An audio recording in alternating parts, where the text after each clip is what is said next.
project is mainly focused in the north and east and the estate sector of the country, where there is a lot of gender-based violence and sexual violence against women are occurring.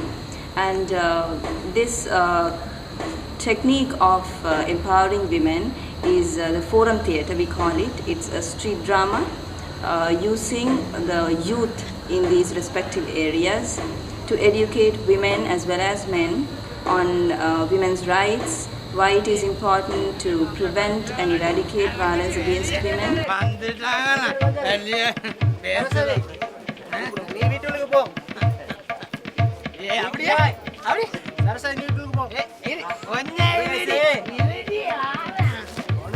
The advantage of using forum theatre is that lots of people, particularly in the estate sector, the estate workers, are not very literate and their education level is quite low.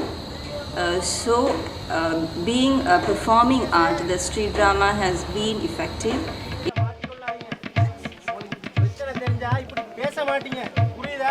We at Equal Access to Justice Project, we feel that unless you get men on board to address issues related to gender, you cannot have any meaningful change. Typically in a cultural setting like Sri Lanka, when you say women's issues, women's rights, gender issues, there are very few men who get involved. And you would expect that there would be even fewer men in rural settings. Yeah? But with this project, we have had drama actors, theatre actors who are men, and these are actors who would go into these villages, and they would be the ones acting and spreading messages about gender-based violence and spreading awareness about why it is important for us to understand women's rights.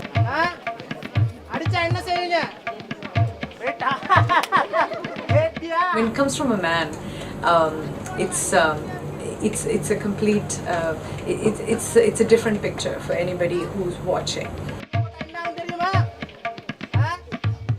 We as Equal Access to Justice, we deal with legal empowerment, legal awareness, legal literacy, which goes together with kind of, conceptual change, attitudinal change, and also education, right?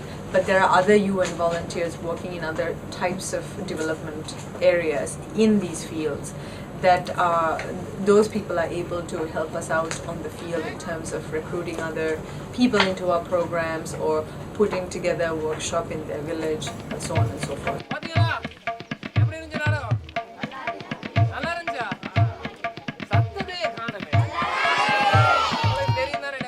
We want to build sustainability in these villages in terms of raising awareness on gender-based violence issues.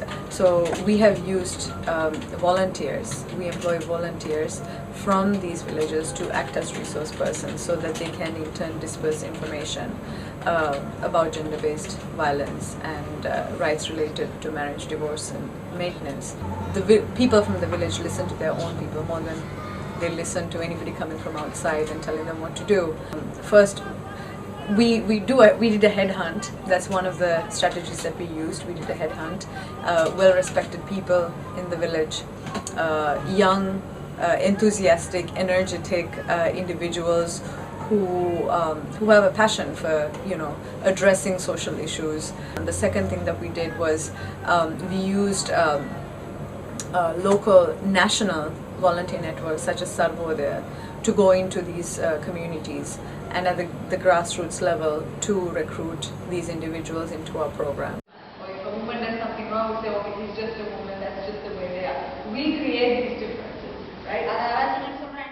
We gave them an extensive, it's an intense training, a 5-day training program of the issues that we're trying to address, as well as what their role is as a volunteer, as a resource person for their own community. We thought it was going to be very difficult to recruit people to volunteer for their own villages, but really it has not been so. UN volunteers as well as local networks such as Sarvodaya, they've helped us immensely. We are starting to get a lot of good, enthusiastic, energetic individuals who are passionate about these issues, who are willing to go back to their villages.